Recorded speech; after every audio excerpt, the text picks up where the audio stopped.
வணக்கம். இன்றைக்கி நம்ம பார்க்க போகிற சமையல் என்னென்னு பார்த்தீங்கன்னா, ஒரு 4 வகையான லஞ்ச் மெனு தான் பார்க்க போகிறோம். ஃபஸ்ட்டு முட்டை பிரியாணி, 2வது கருணக்கிழங்கு புளிக்குழம்பு, பீன்ஸு பொரியல், 3வது நாட்டுக்கோழி ரசம், நாட்டுக்கோழி பெரட்டல், அடுத்தது மசாலா லெமன் ரைஸு, முட்டை கிரேவி. வாங்க எப்படி செய்யலாங்கிறத பார்க்கலாம். கருணக்கிழங்கு போட்டு புளிக்குழம்பு, பாசிப்பருப்பு போட்டு பீன்ஸ் பொரியல். வாங்க எப்படி செய்யலாங்கிறத பார்க்கலாம். இப்போ ஒரு கடாய் எடுத்துக்கலாம், நல்லெண்ணெய் சேர்த்துக்கலாம். எண்ணெய் சூடானதும் 1 டீஸ்பூன் போல் கடுகு சேர்த்துக்கலாம். 1 டீஸ்பூன் போல் சோம்பு சேர்த்துக்கலாம். கொஞ்சமாக வெந்தயம் சேர்த்துக்கலாம். 2 வரமிளகாய் சேர்த்துக்கலாம். 2 கொத்து கருவேப்பிலை சேர்த்துக்கலாம்.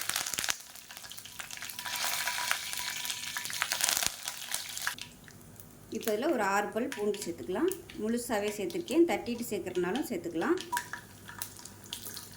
அது கூடவே பொடியாக நறுக்கின வெங்காயம்,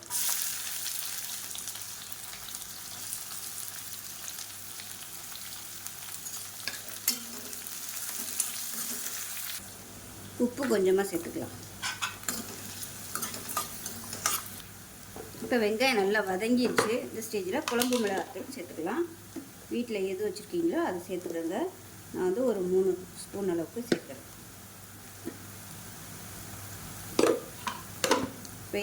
இப்போ இதையும் சேர்த்து நல்லா வதக்கிக்கலாம். எண்ணெயில் வதக்கிட்டு மீடியம் சைஸாக ஒரு 3 தக்காளி மிக்சியில் அரைச்சி வச்சுருக்கேன், அதை சேர்த்துக்கலாம்.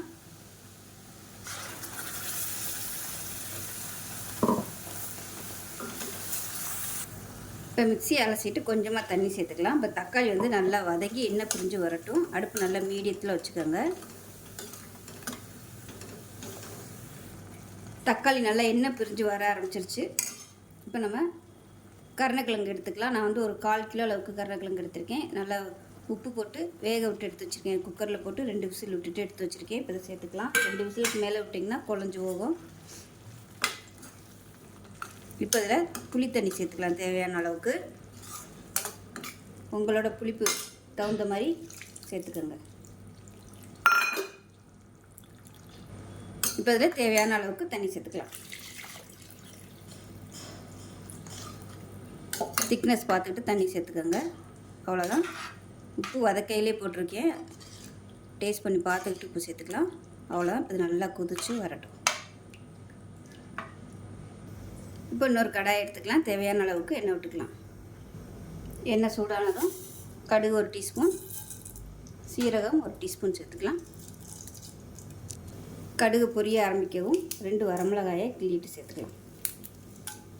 அது கூட 2 கொத்து கருவேப்பிலை சேர்த்துக்கலாம். இப்போ பொடியை நறுக்கின வெங்காயம் சேர்த்துக்கலாம்.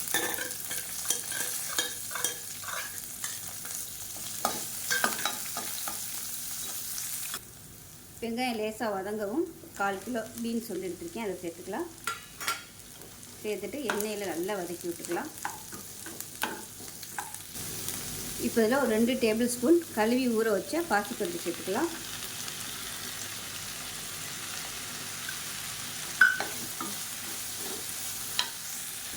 காய் வதங்கிறதுக்கு உப்பு சேர்த்துக்கலாம்.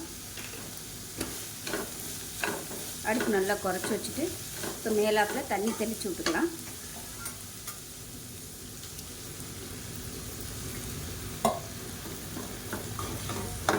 தெளித்து விட்டுட்டு மீடியம் ஃப்ளேமில் வச்சுட்டு மூடி வச்சிடலாம். இப்போ எப்படி இருக்குன்னு பார்க்கலாம். இடைக்கு இடம் நல்லா கிளறி விட்டுக்கலாம். தேவைப்பட்டுச்சுன்னா தண்ணி அப்பப்போ தெளிச்சுக்கோங்க, ரொம்ப தண்ணி ஊற்ற வேணாம்.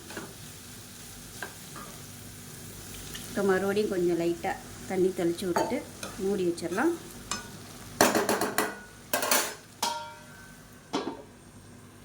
இப்போ காய் நல்லா வெந்துருச்சு. இதில் பார்த்தீங்கன்னா ஒரு 3 டேபிள் ஸ்பூன் துருவின தேங்காய், 1 டீஸ்பூன் சீரகம், ஒரு சின்ன வெங்காயம், ஒரு பச்சை மிளகாய் போட்டு நல்லா தண்ணி ஊற்றாமல் குறைன்னு அரைச்சி எடுத்துருக்கேன். கொஞ்சமாக கொத்தமல்லி பொடியை நறுக்கினது. இப்போ இது எல்லாத்தையுமே சேர்த்துக்கலாம். வெறும் தேங்காய் சேர்க்குறத விட இந்த மாதிரி நீங்கள் கொஞ்சம் சீரகம், வெங்காயம், கொத்தமல்லி எல்லாமே சேர்த்து அரைச்சி இந்த மாதிரி மேலாப்பில் துருவி போடும்போது டேஸ்ட் நல்லாயிருக்கும். நான் வந்து கொத்தமல்லியும் சேர்த்து அரைக்க மறந்துட்டேன், அதனால் பொடியை கட் பண்ணிட்டுருக்கேன். அதுவும் நல்ல ஃப்ளேவராக இருக்கும் அதோட சேர்த்து அரைச்சிட்டிங்கன்னா. ரொம்ப அரைக்கக்கூடாது, புருன்னு அரைக்கணும். இப்போ ஹை ஃப்ளேமில் வச்சு லேசாக 2 பரட்டு பரட்டி விட்டுட்டு மாற்றிடலாம். சூப்பரான பீன்ஸ் பொரியல் ரெடி ஆயிடுச்சு. அவ்வளோதான், நல்ல வாசனையாக இருக்கும். இந்த சீரகம் வெங்காயம்லாம் அரைச்சி போட்டிருக்கிறதுனால அமர்த்திடலாம். இப்போ குழம்பு எப்படி இருக்குன்னு பார்க்கலாம். இப்போ பாருங்கள், ஓரம்லாம் நல்லா எண்ணெய் பிரிஞ்சு வந்துருச்சு. அடுப்பு நல்லா குறைச்சி மீடியத்திலே வச்சுருங்க, அப்போ தான் நல்லாயிருக்கும். இதில் வந்து தேங்காய் சேர்த்துக்கலாம். தேங்காய் சோம்பு அரைச்ச பேஸ்ட்டை சேர்த்துக்கலாம்.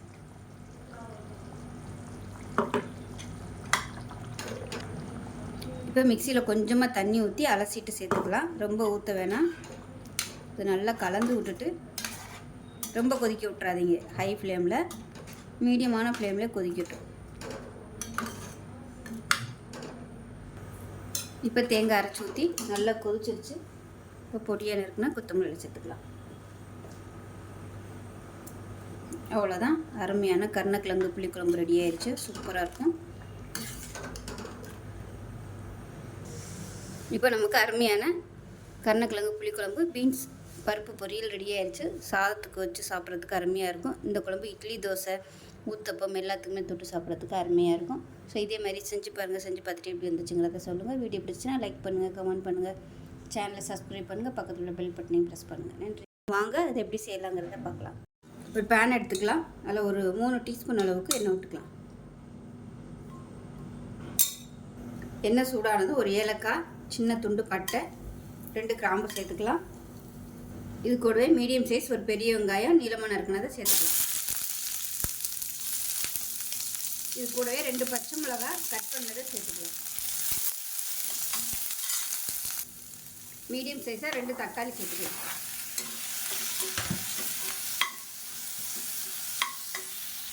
ஒரு டீஸ்பூன் சோம்பு சேர்த்துக்கலாம். 1/4 டீஸ்பூன் போல் மிளகு சேர்த்துக்கலாம். இஞ்சி பூண்டு பேஸ்ட்டு 1 டேபிள் ஸ்பூன் சேர்த்துக்கலாம். ஒரு 5 முந்திரி பருப்பு சேர்த்துக்கலாம். இது எல்லாமே நல்லா வதங்கிடுச்சு. கேஸை மாற்றிட்டு ஆற விட்டுட்டு நல்லா நைஸாக அரைச்சிட்டு பார்க்கலாம். இப்போ அதே பேன் எடுத்துக்கலாம். இதில் வந்து ஒரு 2 டீஸ்பூன் போல் எண்ணெய் விட்டுக்கலாம். இப்போ அதில் முட்டை வந்து நம்ம வறுக்க போகிறோம். அதனால் ஒரு 2 டீஸ்பூன் போல் மிளகாத்தூள், கொஞ்சமாக உப்பு சேர்த்துக்கலாம். 1/4 டீஸ்பூன் மஞ்சள் சேர்த்துக்கலாம். இது லேசாக கலந்து விட்டுட்டு இப்போ இதில் ஒரு 7 முட்டை எடுத்திருக்கேன். இப்போ இந்த முட்டை எல்லாத்தையுமே இதில் சேர்த்து நல்லா வறுத்துக்கலாம். அடுப்பை நல்லா குறைச்சி வச்சுக்கோங்க. இந்த மசாலா எல்லாமே நல்லா கோட் ஆகிற மாதிரி நல்லா வறுத்துக்கலாம்.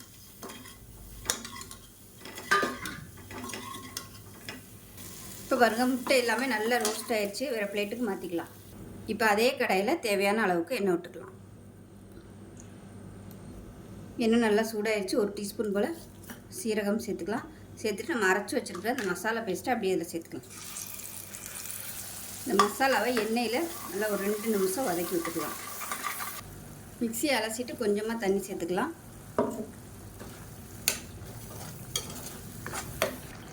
இப்போ மசாலா நல்லா வதங்கிட்டு இருக்கு. காரத்துக்கு தேவையான அளவு மிளகாத்தூள் வந்து 1 டீஸ்பூன் போல் சேர்த்துக்கலாம்.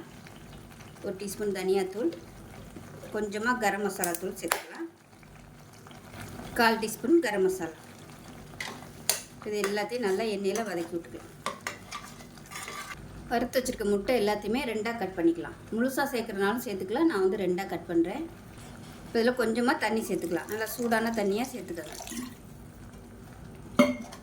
கொஞ்சம் கிரேவி திக்காகவே வச்சுக்கோங்க, ரொம்ப தண்ணி ஊற்றிட வேணாம். உப்பு கொஞ்சம் கம்மியாக இருக்குது, கொஞ்சம் சேர்த்துக்கலாம். இப்போ இதில் கட் பண்ணி வச்சுருக்க முட்டை எல்லாத்தையுமே சேர்த்துக்கலாம். சேர்த்துட்டு நல்லா கலந்து விட்டுடலாம். அடுப்பு நல்லா மீடியமான ஃப்ளேமில் வச்சுட்டு நல்லா எண்ணெய் பிரிஞ்சு வர அளவுக்கு சிம்மில் விட்டுடலாம்.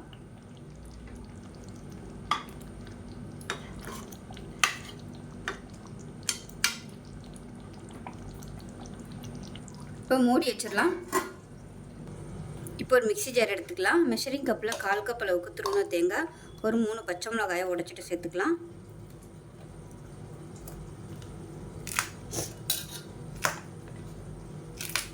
இது கூடவே 4 பல் பூண்டு சேர்த்துக்கலாம். 1 டீஸ்பூன் சீரகம், கொஞ்சமாக கொத்தமல்லி இலை சேர்த்துக்கலாம். இது எல்லாத்தையும் நல்லா குறை குறைன்னு அரைச்சிக்கலாம், ரொம்ப நைஸாக அரைக்கக்கூடாது.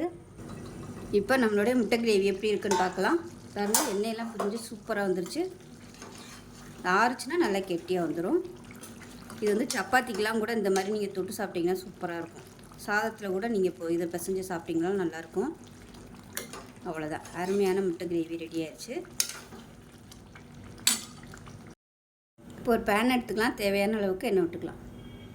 எண்ணெய் சூடானதும் ஒரு டீஸ்பூன் போல் கடுகு சேர்த்துக்கலாம்.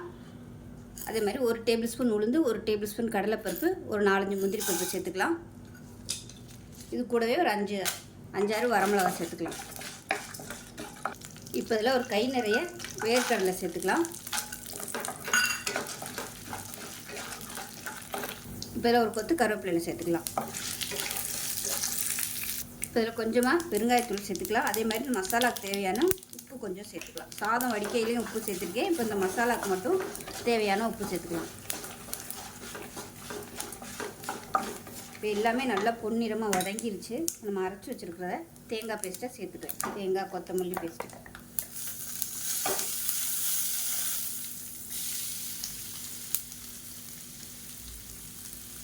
சேர்த்துட்டு நல்லா ஒரு 2 பரட்டு விட்டுக்கலாம்.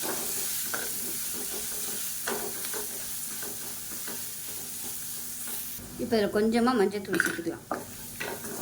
மஞ்சள்தூள் சேர்த்துட்டு கேஸ் அமர்த்திடலாம். இதில் பார்த்திங்கன்னா ஒரு 3 லெமன் வந்து புளிஞ்சு வச்சுருக்கேன் ஜூஸு. இப்போ இதை சேர்த்துக்கலாம். கேஸ் அமர்த்திட்டு சேர்த்துக்கோங்க. சேர்த்துட்டு கலந்து விட்டுக்கலாம்.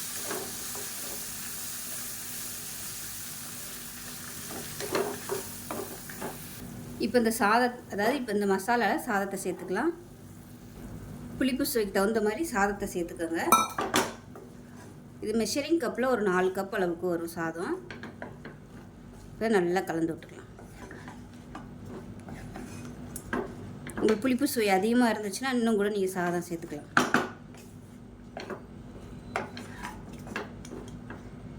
இப்போ நமக்கு அருமையான மசாலா லெமன் ரைஸ் ரெடி ஆயிடுச்சு.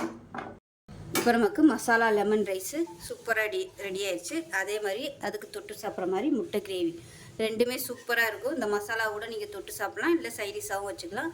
ஸோ செஞ்சு பாருங்கள். செஞ்சு பார்த்துட்டு எப்படி வந்துச்சுங்கிறத சொல்லுங்கள். வீடியோ பிடிச்சிச்சின்னா லைக் பண்ணுங்கள், கமெண்ட் பண்ணுங்கள், சேனலை சப்ஸ்கிரைப் பண்ணுங்கள், பக்கத்தில் பெல் பட்டனை ப்ரெஸ் பண்ணுங்கள். நன்றி. இருக்கும் வாங்க எப்படி செய்யலாங்கிறத பார்க்கலாம். ஒரு மிக்ஸி ஜார் எடுத்துக்கலாம். இதில் வந்து ஒரு 3 பச்சை மிளகா சேர்த்துக்கலாம். இந்த புலாவுக்கு பச்சை மிளகா காரம் மட்டும்தான், அதனால் காரம் எவ்வளோ தேவையோ அதுக்கு தகுந்த மாதிரி சேர்த்துக்குங்க. புதினா கொத்தமல்லி கொஞ்சம் சேர்த்துக்கலாம். இது கூடவே கரம் மசாலா 1 டீஸ்பூன் சேர்த்துக்கலாம். இப்போ இதில் 4 பாதாம் சேர்த்துக்கலாம். அதே மாதிரி 4 முந்திரி சேர்த்துக்கலாம். ஒரு பிடி அளவுக்கு துருவன தேங்காய் சேர்த்துக்கலாம்.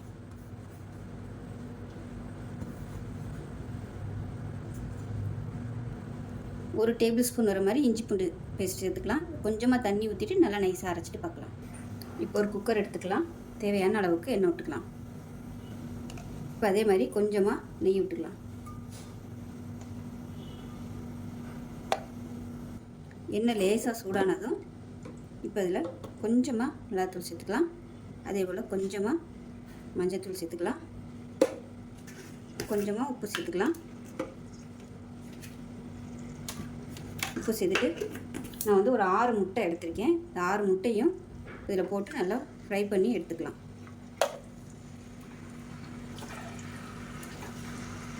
இப்போ முட்டை எல்லாமே வறுபட்டுருச்சு. வேறு பிளேட்டுக்கு மாற்றிக்கலாம். இப்போ அதே கடாயில் ஒரு பிரியாணியில் சேர்த்துக்கலாம். கொஞ்சமாக கல்பாசி சேர்த்துக்கலாம். ஒரு சின்ன துண்டு பட்டை, 3 கிராம்பு சேர்த்துக்கலாம். ஒரு கிராம்பு சேர்த்துக்கலாம். மீடியம் சைஸாக ஒரு பெரிய வெங்காயம் நீளமாக நறுக்குனால சேர்த்துக்கலாம்.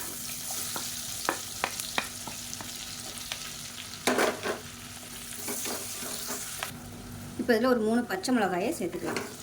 வெங்காயம் நல்லா வதங்கட்டும். இப்போ வெங்காயம் ஓரளவுக்கு நல்லா வதங்கிருச்சு. மீடியம் சைஸாக 2 தக்காளி சேர்த்துக்கலாம். பெருசாக இருந்தால் 1 சேர்த்துக்கோங்க. இப்போ உப்பு சேர்த்துக்கலாம்.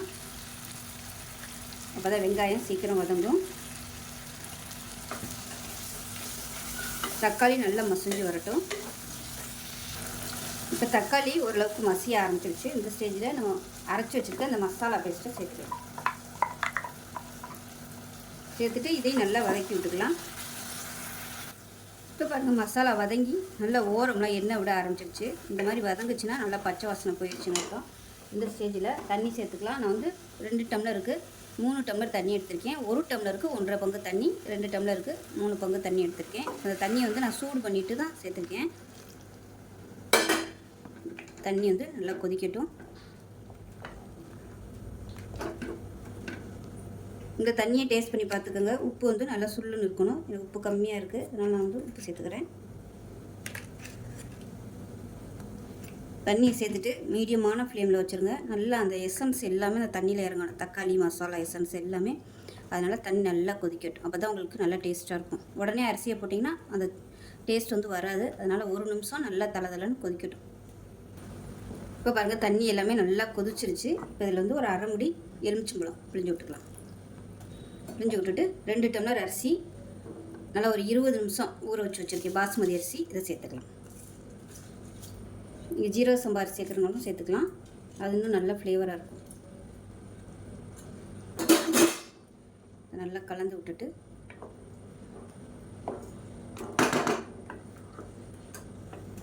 நம்ம அதாவது வறுத்து வச்சுருக்க அந்த முட்டையை சேர்த்துக்கலாம். அது கூடவே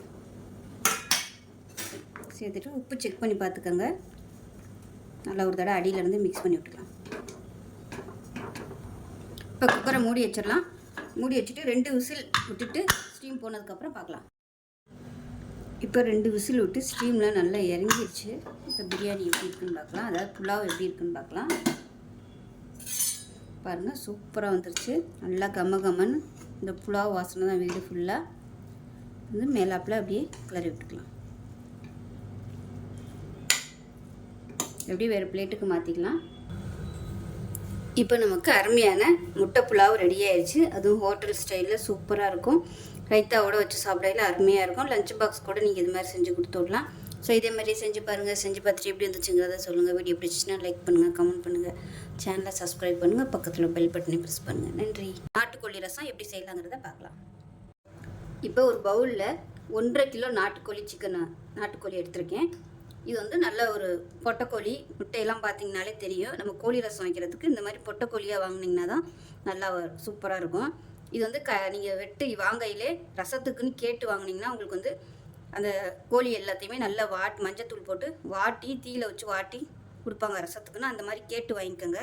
அப்போ தான் உங்களுக்கு வந்து கோழி ரசம் நல்லா டேஸ்ட்டாக இருக்கும். ப்ராய்லரில் பண்ணிங்கன்னா இந்தளவுக்கு டேஸ்ட் வராது.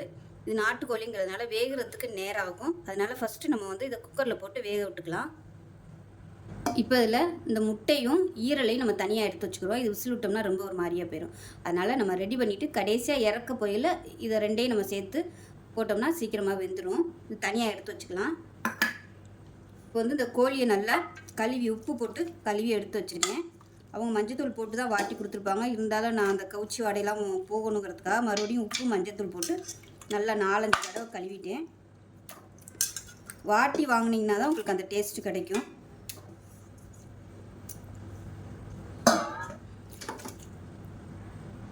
இப்போ இந்த சிக்கனுக்கு தண்ணி ஊற்றிக்கலாம். நல்லா ஒரு 2 லிட்டர் தண்ணி ஊற்றிக்கோங்க.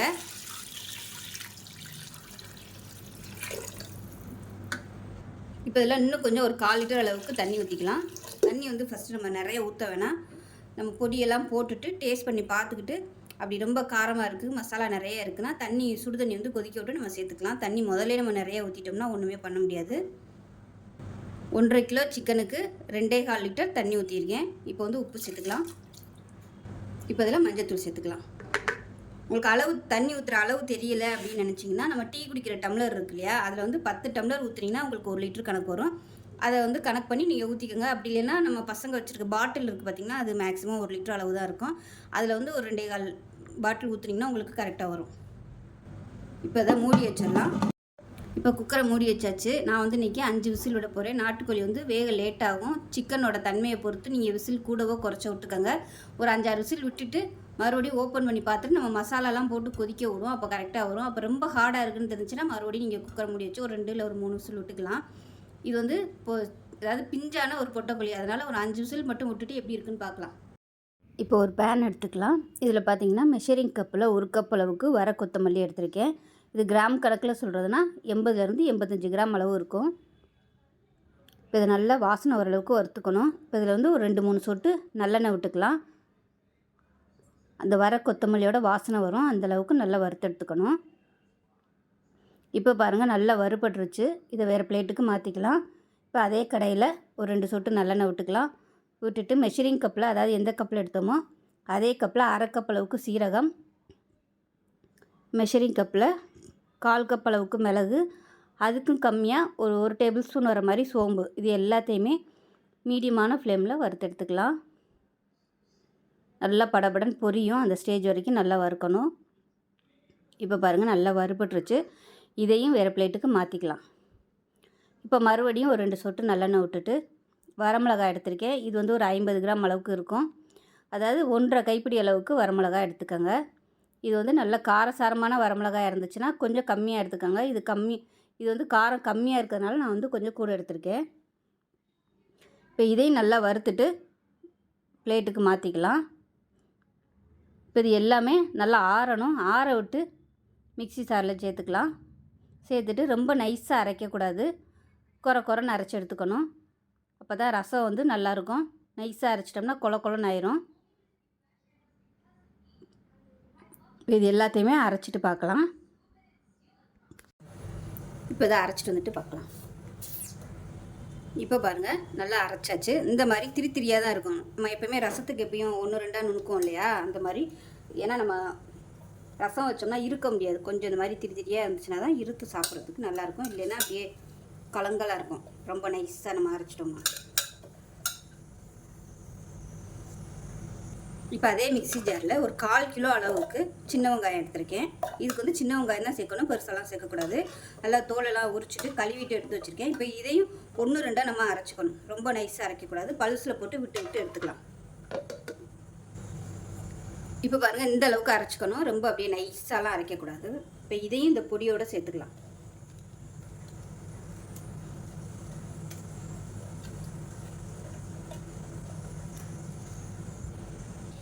இப்போ நல்லெண்ணெய் சேர்த்துக்கலாம்.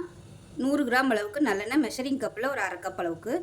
இப்போ இந்த நல்லெண்ணெயை சேர்த்துட்டு இந்த மசாலாவை நல்லெண்ணெயில் நம்ம நல்லா ஊற வைக்கணும்.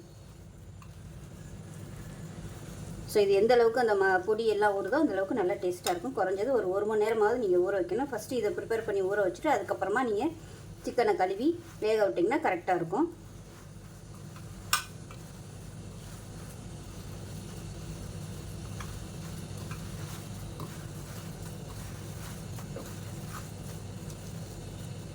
இப்போ பாருங்கள் நல்லா பிசைஞ்சாச்சு. இது வந்து அப்படியே மூடி வச்சிடணும், ஓப்பனில் விடக்கூடாது, இல்லைன்னா வாசனை போயிடும். இது வந்து மூடி வச்சிடுவோம். மூடி நல்லா ஒரு 1 மணி நேரம் ஊறட்டும். இப்போ சிக்கன் எப்படி இருக்குன்னு பார்க்கலாம். பார்த்தீங்கன்னா இவ்வளோ பெரிய குக்கர் வச்சுமே பொங்கி ஊற்றிடுச்சு. இப்போ நம்ம சிக்கன் வெந்திருக்கான்னு மட்டும் பார்த்துக்குருவோம். ஒரு 3/4 பதம் வெந்துச்சுன்னா கூட நம்ம திருப்பி பொடியெல்லாம் சேர்த்து வேக வைக்கல கரெக்டாக வரும். நல்லா சூப்பராக வந்துருச்சு பாருங்கள், கையில் நல்லா பிக்கையில் நல்லா அருமையாக இருக்கும். இப்போ கேஸ் ஆன் பண்ணிக்கலாம். இப்போ தண்ணி நல்லா கொதிக்கட்டும். இப்போ உப்பு பத்தலை, உப்பு சேர்த்துக்கலாம். இப்போ நம்ம ஊற வச்சுருந்தேன் இந்த பொடியையும் இதோட சேர்த்துக்கலாம்.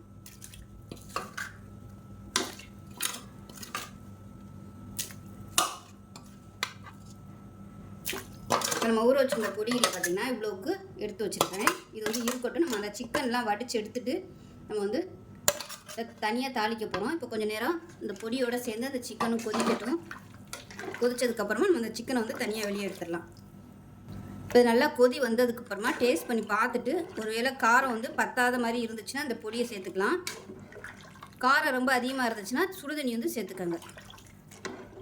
இதிலே டேஸ்ட் பண்ணி பார்த்தோம்னா நமக்கு தெரியும் காரம் எந்த அளவுக்கு இருக்குங்கிறது.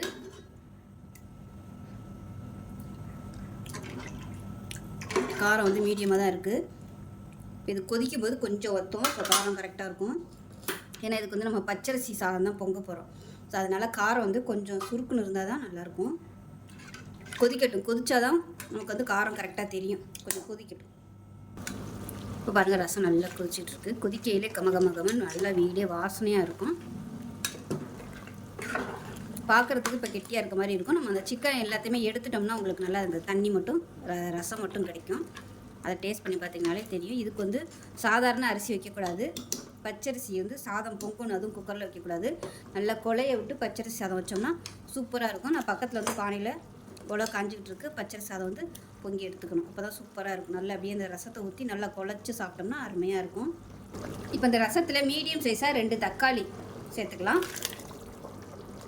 இது வந்து நல்ல ஒரு புளிப்பு டேஸ்ட் கொடுக்கும், இல்லைன்னா சப்புன்னு இருக்க மாதிரி இருக்கும். சில பேர் சேர்ப்பாங்க, சில பேர் சேர்க்க மாட்டாங்க.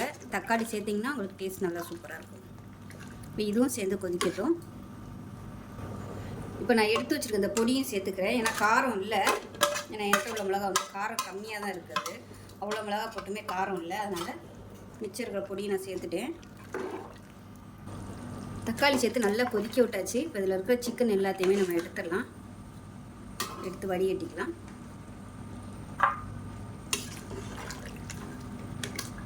இப்போ பாருங்கள் கறி எல்லாத்தையுமே எடுத்தாச்சு. இப்போ வெறும் ரசம் மட்டும்தான் இருக்குது. இப்போ இதில் பார்த்திங்கன்னா நம்ம எடுத்து வச்சுருந்த இந்த ஈரலையும் முட்டையும் இப்போ இந்த ஸ்டேஜில் சேர்த்துக்கலாம்.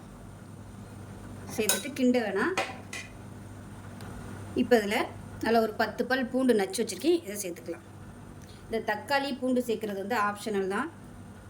சில பேர் சேர்ப்பாங்க, சில பேர் சேர்க்க மாட்டாங்க. ஒரு சிலருக்கு அந்த ஃப்ளேவர் பிடிக்கும், அது சேர்த்தோம்னா டேஸ்ட் மாறுபடும், அந்த டேஸ்ட் பிடிக்கும். அதனால் நான் வந்து தக்காளியும் பூண்டும் சேர்த்துருக்கேன். தக்காளியும் பூண்டு வந்து ஆப்ஷனல் தான், உங்களோட விருப்பம் தான். பூண்டு சேர்த்து நல்லா கொதிக்க ஆரம்பிச்சிருச்சு. அவ்வளோதான், அமர்த்திடலாம். முட்டையுமே நல்லா வெந்துருச்சு பாருங்கள். போட்ட முட்டை ஈரல் எல்லாமே நல்லா வெந்துருச்சு, நல்லா சூப்பராக வெந்துருச்சு. அமர்த்திடலாம். இப்போ இதில் உலை கொதிச்சுட்ருக்கு. பச்சரிசி வந்து நல்லா கழுவிட்டேன். இப்போ இது வந்து நம்ம பொங்கச்சோறு மாதிரி நல்லா அப்படியே கொலைய பொங்க விட போகிறோம். இது குக்கர்லாம் வச்சிங்கன்னா உங்களுக்கு அந்த அளவுக்கு டேஸ்ட் வராது. இந்த மாதிரி சாதம் பொங்குனீங்கன்னா தான் நல்லாயிருக்கும். இப்போ பாருங்கள் சாதம் நல்லா அப்படியே குழஞ்சி சூப்பராக வந்துருச்சு பாருங்கள். தண்ணியெல்லாம் நான் வடிகட்டலை, அந்த தண்ணியிலே சாதம் நல்லா இந்த மாதிரி குலைவாக வேக வைக்கணும். பச்சரிசி சாதம் அப்போ தான் நல்லாயிருக்கும். இது ரெடி ஆயிடுச்சு, அமர்த்திடலாம். இப்போ ஒரு கடாய் எடுத்துக்கலாம், நல்லெண்ணெய் சேர்த்துக்கலாம். எண்ணெய் நல்லா சூடாயிடுச்சு. கரம் மசாலா எல்லாமே சேர்த்துக்கலாம். பட்டை, கிராம்பு, ஏலக்காய், கல்பாசி, பிரியாணியில் கொஞ்சம் சோம்பு எல்லாத்தையும் சேர்த்துக்கலாம். இது கூடவே கொஞ்சம் கருவேப்பிலையும் சேர்த்துக்கலாம். இப்போ எல்லாம் பொரியவும் பொடியாக நறுக்குன பெரிய வெங்காயம் நல்லா மெஷரிங் கப்பில் 1.5 கப் அளவுக்கு சேர்த்துக்கலாம்.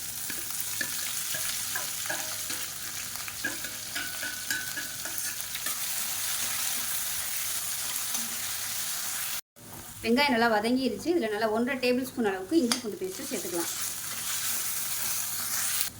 இப்போ இஞ்சி பூண்டு பேஸ்ட்டு நல்லா வதக்கியாச்சு. இப்போ இதில் வந்து மசாலா தூள் சேர்த்துக்கலாம். வந்து 1.5 டேபிள் ஸ்பூன் அளவுக்கு சேர்க்குறேன். இது கறி குழம்புக்கு நான் அரைச்சி வச்சுருந்த பொடி. காரத்துக்கு தேவையான மிளகாத்தூள் ஒரு 2 டேபிள் ஸ்பூன் அளவுக்கு சேர்த்துக்கிறேன். இதையும் லேசாக பரட்டி விட்டுக்கலாம். ரசத்துக்கு அந்த மசாலா வந்து எப்போயுமே எடுத்து வச்சுட்டு அந்த மசாலாவை இந்த ஸ்டேஜில் யூஸ் பண்ணுவாங்க. நான் வந்து காரம் பத்தாமல் இருந்ததுனால நான் அந்த பொடி எல்லாத்தையுமே யூஸ் பண்ணிட்டேன். அதனால இப்போ நான் குழம்புத்தூள், அதாவது கறி குழம்புக்குன்னு வச்சுருந்த பொடி சேர்த்துருக்கேன். இப்போ 2 தக்காளி அடைச்சி வச்சுருக்கேன், அதை சேர்த்துக்கலாம். இப்போ இதை நல்லா வதக்கி விட்டுக்கலாம். எண்ணெய் தெளிஞ்சு வரட்டும். இப்போ நல்லா தொக்கு மாதிரி வந்துடுச்சு. இப்போ நம்ம எடுத்து வச்சுருக்க அந்த சிக்கன் எல்லாத்தையுமே அப்படியே சேர்த்துடலாம். இப்போ இந்த சிக்கனில் நம்ம செஞ்சு வச்சுருக்க இந்த ரசத்தை வந்து கொஞ்சமாக அப்படியே இதில் சேர்த்துக்கலாம். சேர்த்துட்டு நல்லா கிளறி விட்டுக்கலாம். நல்லா சுருண்டு வர அளவுக்கு கிளறணும். நல்லா வற்றி சுருண்டு வரணும்.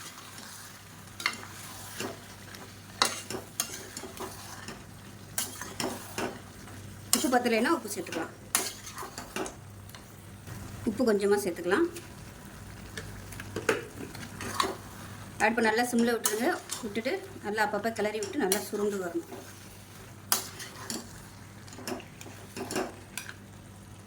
இப்போ பாருங்கள் நல்லா சுருளை வதக்கியாச்சு. கேஸ் அமர்த்திடலாம். இன்னும் உங்களுக்கு நல்லா சுருண்டு வரணும் அப்படின்னா அதுக்கு மேலே நீங்கள் நல்லா பற்ற விட்டுக்கோங்க. நான் இதோட அமர்த்திக்கிறேன். அவ்வளோதான், அருமையான நாட்டுக்கோழி வறுவல் ரெடி ஆயிடுச்சு. இப்போ இது மாதிரி கிண்ணம் எடுத்துக்கோங்க. இப்போ நம்ம பொங்கி வச்சுருக்க இந்த பச்சரி சாதத்தை அதில் வச்சுக்கலாம். இப்போ நம்ம செஞ்சு வச்சுருக்க இந்த ரசத்தை அது மேலே ஊற்றிக்கலாம். இந்த ரசம் வந்து பட்டும் படாமையும் சாப்பிடக்கூடாது. சாதத்தை விட இந்த ரசம் தான் அதிகமாக இருக்கணும். ஸோ அந்த மாதிரி ஊற்றி பிசைஞ்சு சாப்பிட்டிங்கன்னா சூப்பராக இருக்கும். இது பாருங்கள், நம்ம எடுத்து வச்சுருந்த இந்த முட்டை நான் கார்னிஷ்காக மேலாப்பில் வச்சுருக்கிறேன். ஸோ டேஸ்ட் நல்லா அட்டகாசமாக இருக்கும். சின்ன பிள்ளைகளுக்குலாம் இது மாதிரி செஞ்சு கொடுங்க. சளி இருக்கும்போது இது மாதிரி செஞ்சு சாப்பிடுங்க. உடம்பு வலி கைகள்லாம் இருந்துச்சுன்னா இந்த ரசம் வச்சு சாப்பிடும்போது அவ்வளோ அருமையாக இருக்கும். ஸோ இதே மெத்தடில் செஞ்சு பாருங்கள். செஞ்சு பார்த்துட்டு எப்படி வந்துச்சுங்கிறத சொல்லுங்கள். வீடியோ பிடிச்சிச்சின்னா லைக் பண்ணுங்கள், கமெண்ட் பண்ணுங்கள், சேனலை சப்ஸ்கிரைப் பண்ணுங்கள், பக்கத்தில் பெல் பட்டனை ப்ரெஸ் பண்ணுங்கள். நன்றி.